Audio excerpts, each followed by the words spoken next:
पाडवाही गेला आणि दिवाळी गेली.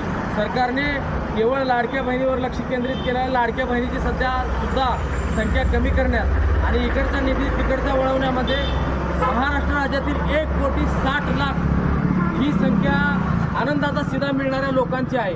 1,60,00,000 लोकाला आजच्या परिस्थितीमध्ये आनंदाचा शिधा न मिळाल्यामुळे त्यांची दिवाळी अत्यंत चुकीच्या पद्धतीनं सरकारनं हा निर्णय घेतल्यामुळं त्यांची दिवाळी यावर्षी होणार नाही आणि भाजी भाकरीलाच मिठाई मानून त्यांना दिवाळी करावी लागणार आहे. एकीकडे महाराष्ट्र राज्यामध्ये अतिवृष्टी आणि पाण्यामुळं शेतकऱ्यांचं फार मोठं नुकसान झालेलं असताना तशा जिल्ह्यामध्ये सुद्धा विशेष आर्थिक तरतूद करून त्यांनी आनंदाचा शिधा देणं गरजेचं होतं.